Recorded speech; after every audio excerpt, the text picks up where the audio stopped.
Šodien mūsu tēma ir par finansēm un par naudu. Un paldies katram vienam, ka tu esi piesaistījies un saproti, ka tas tev varētu būt derīgi. Kāds varbūt aiz ziņkārības, bet Dieva vārds tev pamācīs un parādīs, kā var staigāt un dzīvot svētībā. Un šodien mēs skatāmies tā kā jau šis nosaukums ir, vai es esmu labs mantas pārvaldnieks. Un Dievs katram vienam no mums ir uzticējis kādu mantu. Visvairāk jau mēs esam tā orientējamies par finansēm, jo agrākos laikos bija vairāk tie bartera darījumi, viens izdara vienam kādu pakalpojumu, otrs atkal pretī citu pakalpojumu, bet šodien mēs pakalpojums un mantas visvairāk iegūstam caur naudu, un tādēļ es arī to saukšu ne tikai manta, bet par naudu, un es sveicinu brīnišķīgi māsu Diānu un Agija, kas ir piesaistījušās, un mēs lūksim kopā un sagaid, Dievs tev dos brīnišķīgu savu vārda gudrību. Mīļais kungs, paldies tev, ka mēs varam skatīties un mācīties, kā dzīvot svētībā. Un paldies, ka tavi ceļi ir augstāk par mūsu ceļiem, tavas domas ir augstāks par mūsu domām, un mēs noliecam savas domas, to, kā es domāju, tā ir lepnība. Mēs paņemam tavas domas no šķīstā un tīrā Dieva vārda, kā tu domā, lai tu varētu mūs vadīt svētībā. Paldies šodien par tava vārda atklāsmi, varenajā tava dēla Jēzus Kristus vārdā. Āmen. Tātad mēs esam Dieva vārdā, kas runās par mantu, kas runās par naudu, un katram vienam šī situācija ir ļoti aktuāla, jo vienalga vai šodien, vai arī kādās uz priekšu dienās mums varētu būt kādi izaicinājumi, kas ir finansiāli, un tādēļ mums ir jāzina, kā piekļūt Dieva neierobežotajiem resursiem, jo viņš grib savus bērnus vienmēr redzēt svētītus. Un es uzsākšu jau runājot no pašas pirmās Bībeles lapus, ka Dievs radīja cilvēku, un viņš svētīja cilvēku un sacīja augļojieties un vairojieties, un viņš ielika bagātajā ēdenes dārzā, kur cilvēkam nekas netrūka, bet bija tā, ka šajā ēdenes dārzā bija 2 koki, no kuriem Dievs sacīja, ka nedrīkst ēst. Un viens bija dzīvības koks, un otrs bija labu un ļaunu atzīšanas koks. Un šis labu un ļaunu atzīšanas koks bija ielikts tieši dārza vidū. Un mēs varētu teikt tā kā attēlā, ka Dievs jau bija ielicis kādu daļu, lai cilvēks saprot, ka kas pieder Dievam, ko tu nedrīksti aizskart, tu atzīsti Dievu par savu kungu.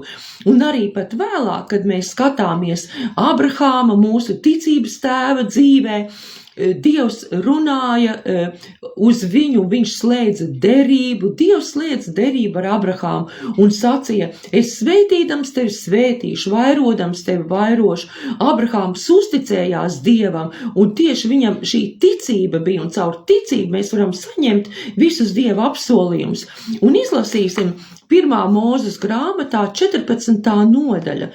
1. Mūzes grāmatā 14. nodaļa, un tur ir par Abrahāmu, ka tad, kad viņš bija sakāvis 5 varenos lielos ķēniņus, dodoties atbrīvot savu radinieku Latu, un tagad no 18. panta, 1. Mūzes 14 no 18.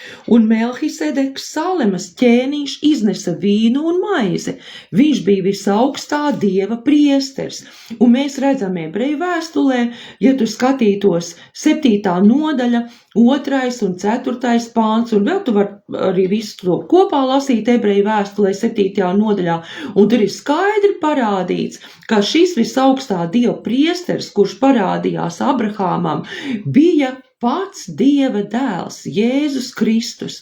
Un viņš svētīja Abrahāmu un sacīja, lai svētī Abrahāmu visaugstais, kas radījis debesis un zemi, un slavēts, lai ir visaugstais Dievs, kas tavus ienaidniekus devis tavās rokās. Un Abrahāms deva tam 10. tiesu no visa, kas tam piederēja. Tādā veidā Abrahāms apliecināja: Tu visaugstākais Dievs, tu esi mans Dievs, tu esi man devis uzvaru, tu mani apsargā, tu mani apgādā ar visu nepieciešamo. Un to pašu mēs redzam arī Maliahijas grāmatā. Un Malahijas grāmata ir tieši pirms jaunās derības. Jaunā derība mums sāks ar Mateja evaņģēliju, un tieši pirms jaunās derības pēdējā ir Malahijas grāmata. Un 3. nodaļā viņš runā, es nelasīšu visus pāns, tikai kādus dažus beigās, un viņš saka, ka jūs esat atkrituši no Dieva un atgriezieties. Un tad cilvēki saka, bet kā tad mēs esam atkrituši? Un Dievs saka ar savu 10. tiesu un ziedojumu. Un Dievs saka, nākot pie viņa atpakaļ, tātad sāc atgriezties ar finansēm, dodot 10. tiesu un ziedojumus, tāpēc, ka tas ir, kas parāda, kurš ir kungs tavā dzīvē. Un arī jaunajā derībā Jēzus saka, kur ir jūsu manta, tur būs jūsu sirds. Tā kā atzīstot Dievu par kungu mūsu dzīvē, mēs viņam nesam 10. tiesu. Tas nav atcelts jaunajā derībā.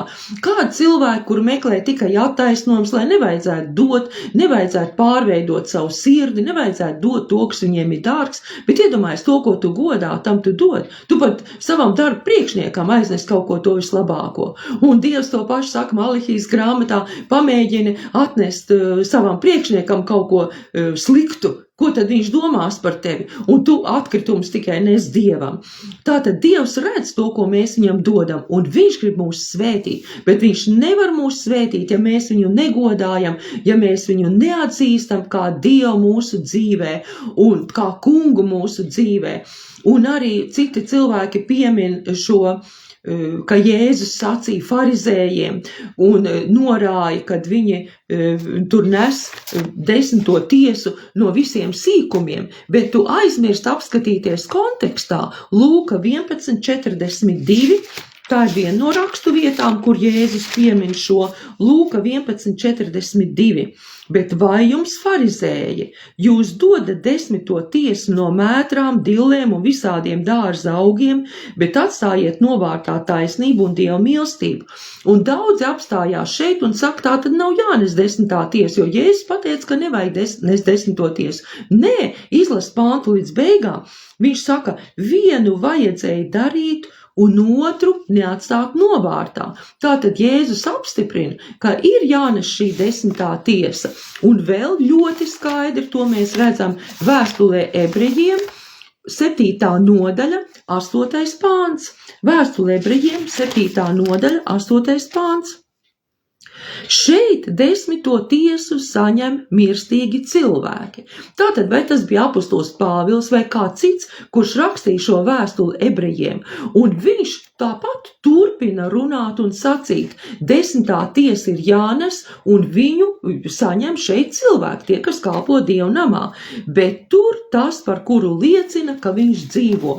Un tad, kad mēs nesam savu 10. tiesu, kas ir 10%, 10. daļa, 10% no visa tava ienākuma.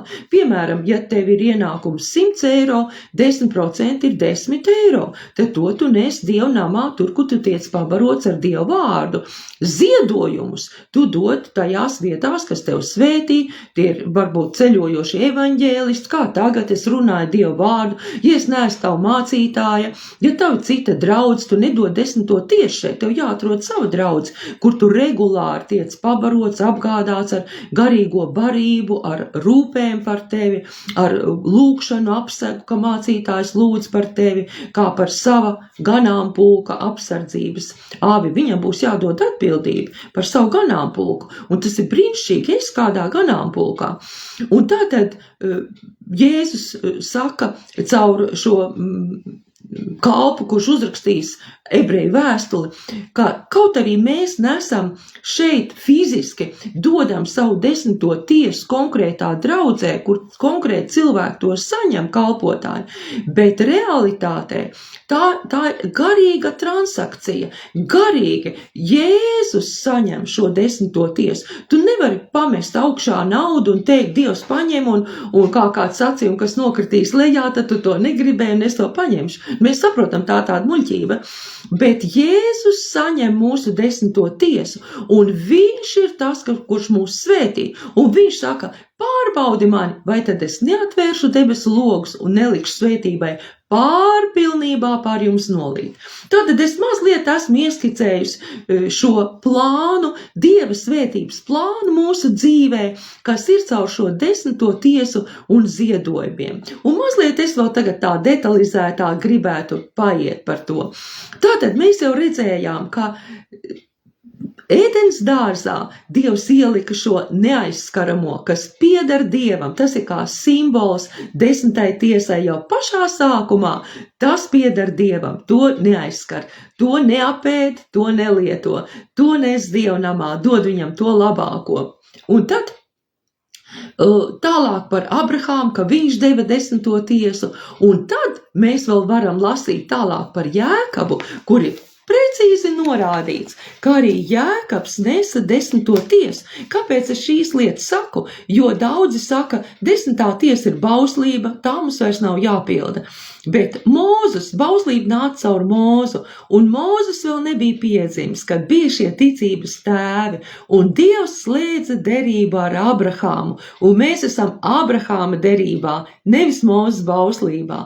Un Jēzus ir Mūzes bauslību piepildījis, bet Abrahāma derībā, ticības derībā, tu un es mēs stāvam, Abrahāma bērnu, un ticībā mēs saņemam šo svētību, ko Dievs ir apsolījis saviem bērniem, un tā ir tāda milzīga liela priekštiesība.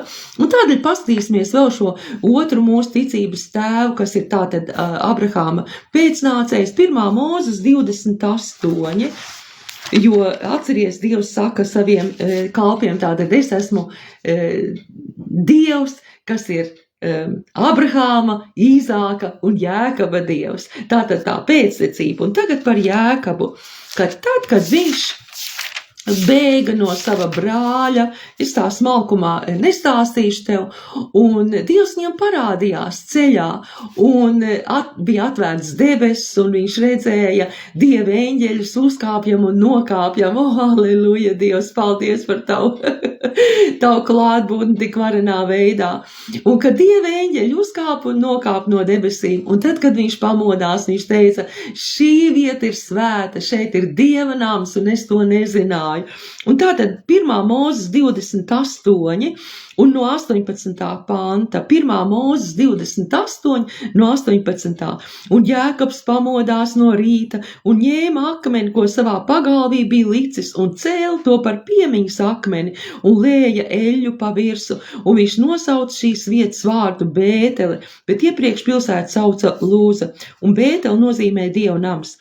Un tagad 20. Un Jēkabs deva solījumu sacīdams. Tātad Jēkabs ne tikai tā kā vienu reizi, bet viņš teica, katru reizi viņš deva solījumu vai zvērēja. Ja Dievs būs ar mani un pasargās mani šinī ceļā, ko es eju, un dos man maizi, ko ēst, un drēbes, ar ko ģērties, un liks man sveikam atgriezties savā tēva namā, tad tas kungs man būs par Dievu. Jo tu nevar pamatoties uz to, ka tas ir tavu vecāku Dievs, tas ir mācītāja Dievs, tas ir tēvu vai mātes Dievs, vai tas ir vīra vai sievas Dievs. Tev vajag zināt, ka viņš ir tavs Dievs. Un Jēkabs šeit piedzīvoja Dievu, un tad viņš saka 22. Bet akmens, ko es esmu cēlis par piemiņas akmeni, taps par Dieva namu, un no visa, ko Dievs man dos, es 10. tiesu došu viņam. Tātad Jēkabs arī saprata, ka ja Dievs ir viņa Dievs, tad viņam ir jādod 10. tiesa no visa sava ienākuma Dievam. Mēs vēl redzam, ka tad, kad mēs atpazīstam vai savā sirdī atzīstam, ka mēs esam Dieva radība. Viņš mūs ir radījis un visu, kas mums ir apkārt. Pēc radības likuma, pēc radīšanas likuma, viss pieder Dievam. Tas nepieder mums. Piemēram, tu varētu teikt, šis galds, ko es esmu nopircis, tas pieder man, es samaksāju savu naudu. Bet padomā, galds ir radīts, dažādi, teiksim, šīs galds, no kura es tagad sludinu. Šīs galds ir radīts no koka. Manuprāt, tas ir ozolkoks, tas ir ļoti stiprs tāds materiāls, labs galds. Un šis ozols, kam tad viņš pieder? Tu vari teikt, jā, varbūt tas ir manu vecāku mešs un tā, bet kuram tie koki pieder? Kurš tad tos kokus ir radījis? Tas pieder Dievam. Un viss, ko mēs arī nopērkam veikalā, vai arī paši saražojam, tas ir, tā dabiski saka, no dabiskajiem resursiem, kad mēs izsekojam līdz pašai saknei. Bet kas tad ir dabiskie resursi? To visu Dievs ir radījis un uztur ar savu vareno spēku. Tātad viss pieder Dievam. Un arī tu pats un tava elpa un tavi talanti, ka tu vari strādāt, ka tev ir elpa, ka tu vari dzīvot, ka tev ir veselība, ka tu vari iet darbā un nopelnīt. Un kāds saka, man ir valsts pabalsts. Bet kas tad dod valstī šos nodokļus? Tie cilvēki, kuriem Dievs dod veselību, lai pēc tam arī tev varētu maksāt no šī pabalsta. Tātad pēc šī radīšanas likuma viss pieder Dievam, un mēs esam pārvaldnieki. Un tādēļ arī Jēzus, kad viņš runā savās līdzībās, viņš daudzreiz runā par mantu, un viņš atsaucas uz to, ka mēs esam pārvaldnieki. Un vienu līdzību viņš stāsta par muļķīgo pārvaldnieku, kurš sacīja, man ir tik labi izdevies viss darbs un tik lieli augļi, un man nav pietiekoši vietas, kur to uzglabāt, un es zinu, ko es darīšu, es vēl vairāk šķūņus uzcelšu, lai es varētu visus augļus salikt un saglabāt, un sacīšu, dvēseli ēd un dzer, un tev nekas nebūs vairs jādara, tev pietiek ilgam laikam atpūties. Un Jēzus saka, un tu nezini, kad šī naktī Dievs atprasīs tavu dvēseli. Tā iet tam, kas mantu krāj, bet nav bagāts Dievā. Tas nozīmē, ka tas cilvēks vairāk bija licis, ka viņa tās mantas, ka tās ir tas, ko viņš ir sagādājis, tas ir viņa spēks, un viņš nebija atzinis Dievu, ka Dievs ir tas, kurš viņam dod spējas šo bagātību iemantot. Un Dievs gaida, lai mēs esam uzticami pārvaldnieki. Saka, es esmu pārvaldnieks. Tad mēs neesam īpašnieki. Īpašnieks ir Dievs par visu to, kas mums pieder. Un mēs slavējam un pateicamies viņam par to. Un atzīstot, ka viņš ir Dievs mūsu dzīvē, mēs nesam šo 10. tiesu. Mēs nedodam to cilvēkam, kaut gan caur cilvēku tas ir. Mēs to dodam Dievam. Un Dievs to redz, un viņš atver debesu logus un mūs svētī. Un norāja postītāju kukaini no mūsu dzīves. Tas ir katra viena cilvēka personīgais darījums ar Dievu. Kāds saka, bet es nezinu, tad kurā draudzē, lai es nesu 10. tiesu. Tas ir tik brīnišķīgs Dieva iestādījums, ka viņš ir arī tā norādījis tieši, ka tajā vietā, kur tu saņem regulāri savu garīgo barību, un es gribu ieteikt tiem, kuriem nav konkrēta draudze, kur tu nes šo 10. tiesu, nesadali pa dažādām vietām, jo tad tava dzīve būs sajukumā. Prasi Dievam, lai viņš tev palīdz izvēlēties vienu draudzi, jo ja tu ej dažādās straumēs, tava dzīve ir vienkārši sajukumā, un arī neviens mācītājs nezin droši, ka tu esi tieši viņa ganāmpulka aus, un arī tad, kad tu esi tajā dievkalpojumā, Dievs nevar dot tev specifisku barību garīgo, kas tev ir vajadzīga, bet tad, kad tu esi konkrēta ganāmpulka aus, tad Dievs runā uz to mācītāju, un viņš dod arī specifisku vārdu priekš tevis, iedrošinājumu priekš tevis. Tātad sasaisti savu 10. tiesu nevis vienkārši vispārīgi ar evaņģēliju izplatīšanu, bet sasaisti to ar konkrēto draudzi, kurā Dievs tev grib pabarot, kurā Dievs tev grib veidot. Daudzreiz cilvēki saka, jā, bet mācītājs nepareizi izmanto tās finanses. Tā būs mācītāja daļa, viņš atbildēs Dievam, tāpēc, ka tu pāri mācītājiem tu dod Dievam, un Dievs tev svētīs vienalga, norās postītāju kukaini vienalga, kaut arī mācītājs izmantotu nepareizi. Un ļoti skaidri Dievs mums parāda šo 10. tiesas svētību Malēkijas grāmatā 3. nodaļā, 11. pantā. 10. viņš saka, kad atnesiet katrs savu 10. tiesu, un te viņš tieši arī saka tajā 10. lai arī manā mājā būtu barība, tas ir tātad, lai tā barības klēts priekš tevis, ka tu tiec pabarots, un ne tikai, bet arī tas uztur vietējo draudzi. Tas nozīmē, ka palīdz samaksāt tos rēķinus, kas ir draudzē vienalga, vai tas ir draudzes īpašums, kurā tiekās draudz, vai tās ir kāds izīrēts telps, kurā maksāt šo īres naudu, tad, lai mācītāji tiktu atbalstīti. Brīnišķīgi, ja pilnlaika mācītājs varbūt no tā draudz tikai tiek svētīta, varbūt vairāki mācītāji. Un tad tā vairs nav tava daļa, kā tieši tas draudzes vadība, un draudzes vadība ir vispirms mācītājs, un tad ir viņa palīgi, aleluja, nevis kaut kādi draudzes ievēlēti cilvēki, kuri nezin, kāda ir vīzija, jo viņiem Dievs neuztic vīziju. Vīzija par draudzi, par to, kā aizsniegt pilsētu, Dievs dod savai pieckārtajai kalpošanai, ko mēs redzam Efeziešu vēstulē 4. nodaļā no 11. panta, tātad tiem, kurus Dievs ir aicinājis, un par mācītāju būt, tas ir Dieva aicinājums, aleluja, un Dievs dod vīziju mācītājam. Un katram mācītājam vajadzētu būt tai vīzijai aizsniegt savu pilsētu, aizsniegt savu ciemu vai to vietu, kur viņš dzīvo, kur ir tā draudze, aizsniegt ar evaņģēliju. Un tad, kad tu arī nes šo 10. tiesu un ziedojumu savā draudzē, tad tas arī dod iespēju finansiālu aizsniegt ar evaņģēliju to vietu, un tu vēl plašāk arī varbūt pat ārpus tās pilsētas robežām un vēl ārpus valsts robežām, tā kā Dievs dod mācītājiem sirdī.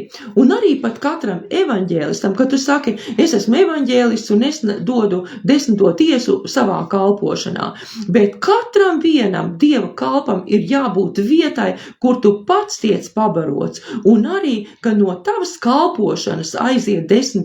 tiesa, no kalpošanas finansēm aiziet 10. tiesa citās kalpošanās, vai nu tajā, kas tevi svētī, tavu draudzi svētī, vai varbūt kādās citās kalpošanās, lai mēs neesam tā kā nāves jūra, tikai ņemt, un tad arī citreiz cilvēki ir apvainojušies, jo šī vēsts, kā citi sauc, vai labklājības mācība, vai došanas mācība, bet Dievs ir devējs, un es esmu devēja, un mūsu draudz ir devēja, un Dievs ir apsolījis labklājībā. Es šodien esmu daudz lielākā labklājībā nekā kad agrāk, un tā kā tā ir labklājības mācība, bet tā ir svētības mācība.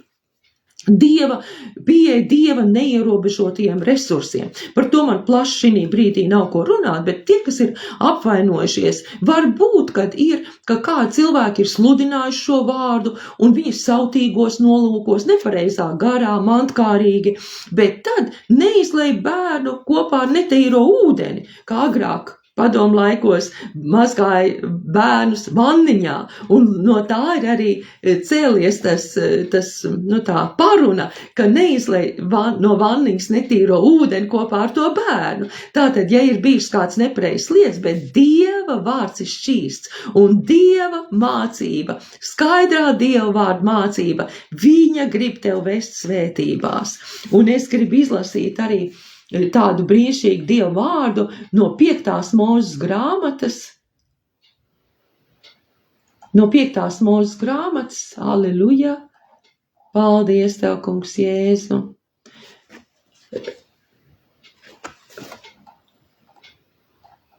Tūlīt. 8. nodaļa, 18. pāns, 5. Mūzes, Dieva vārds ir tik brīnišķīgs, viņš dod tādu prieku, un arī, ja tu esi devējs, Dievs tev stiprina, lai tu turpinātu to dot. 5. Mūzes 8. nodaļa, slava Dievam. Un 18. pāns. Bet piemini vai atceries to kungu savu Dievu, ka viņš ir tas, kas dod tev spēku iemantot bagātību.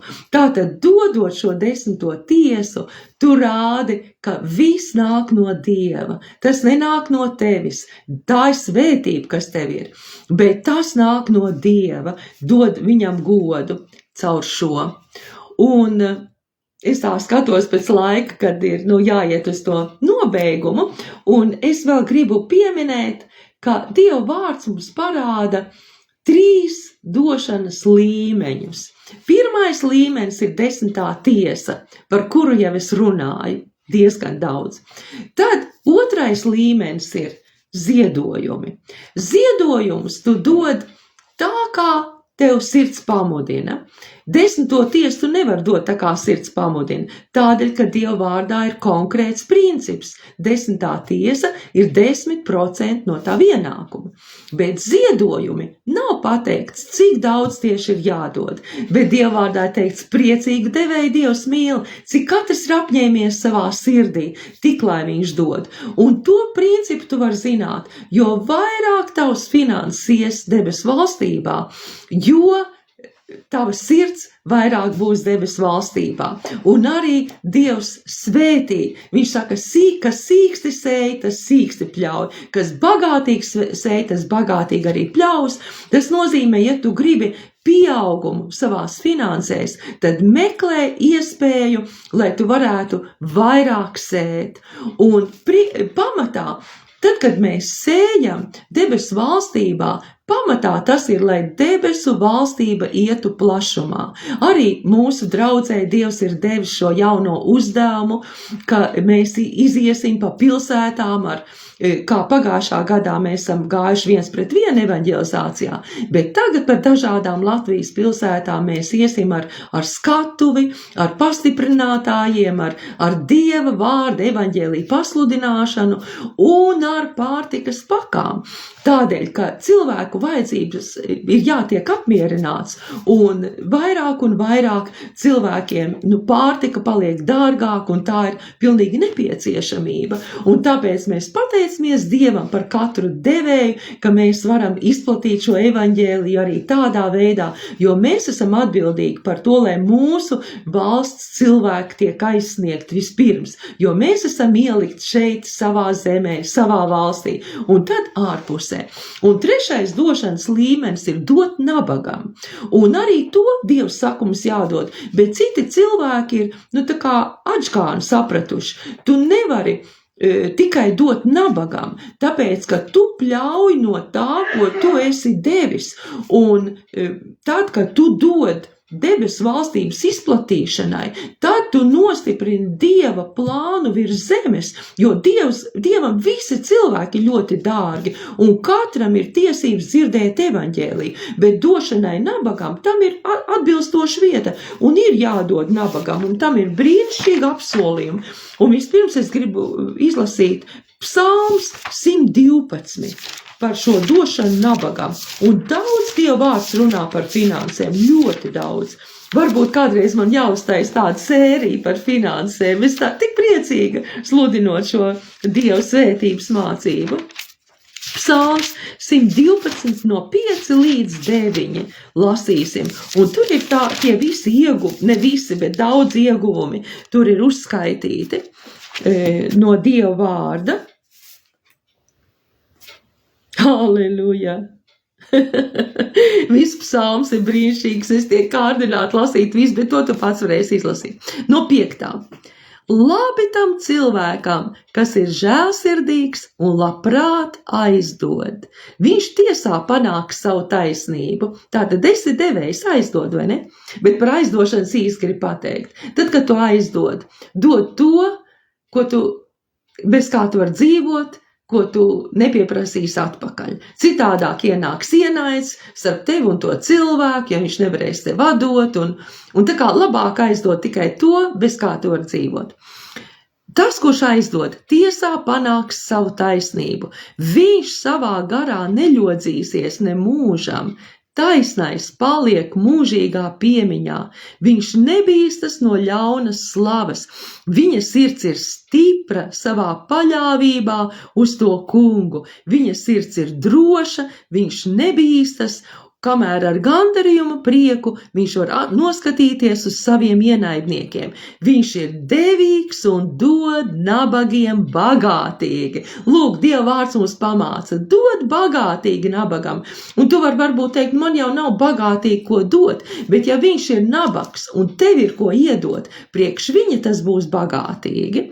Dod tātad nabagiem bagātīgi, un tad tavs taisnīgums stāv nelokami vienmēr, un viņa raksts paceļas godā. Rakstā ir pārvaldīšana, autoritāte, vara.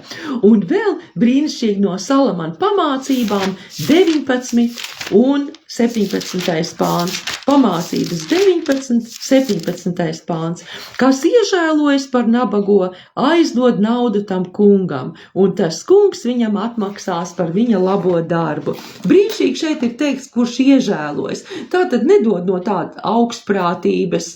Es vienreiz biju kopā ar kādu pāri, un viņi bija tādi turīgi cilvēki. Tajā laikā mēs dzīvojām tātad, pat ārā no Padomju Savienības, un viņi bija atbraukuši no Amerikas, un tu var saprast, ka tur ir atšķirības šajos turības līmeņos, un autoostā, kur mēs devāmies, laikam uz kādu autobusu, un tur bija kāds ubaks, un viņš ar izstieptu roku lūdza un gaidīja, lai iedod kāds finanses. Un tas vīrs man pilnīgi iedzēla sirdī. Viņš izņēma to mazāko monētu, un viņš ar tādu pārākuma apziņu, kristietis, ar pārākuma apziņu, tā kā ar izsmieklu iemet tā nabaga rokā. Un man bija tāds kauns, un tas nav tas gars, kā Dievs grib, lai mēs dodam nabagiem, bet iežēlojies par viņu. Dievs mīl katru cilvēku, iežēlojies un dod arī nabagām. Aleluja! Un es pateicos Dievam par to, ka tavu ticība ir stiprināta, un tu saproti šo došanas svētību, tu saproti 10. tiesas došanas svētību, un padalies arī ar kādu citu ar šo raidījumu, un pavisam drīz būs iespēja mājaslapā noskatīties, un arī River Rīgas YouTube kanālā. Tu vari redzēt visu šo sēriju par dažādām tēmām, kas ir ticības dzīvē tādi pamatakmeņi iesācējiem. Un ja šis ir svētījis, tevi aicina arī šajā piedalīties tev evaņģēlija izplatīšanā, un konta numurs River Rīgas draudzē ir tur uzrakstīts, un priecīgi devēja Dievs mīl, un es esmu River Rīgas draudzes mācītāja Lilija Gulbe. Nākošajā pirmdienā mēs runāsim par, es tagad domāju, es tā no galvas nezinu, ja ir 1. datums, tad tajā pirmdienā nebūs, bet tad, 1. decembrī, bet nākošajā reizē, kad būs, tad mums būs arī tātad noslēguma 2 tēmas, kas mums vēl ir palikuši šajā sērijā, un tātad šīs abas tēmas ir mācīties piedot un kļūt par uzvarētāju Kristu. Un nākošā reizē būs par piedošanu, ļoti būtiska tēma. Dieva svētības tev! Āmen!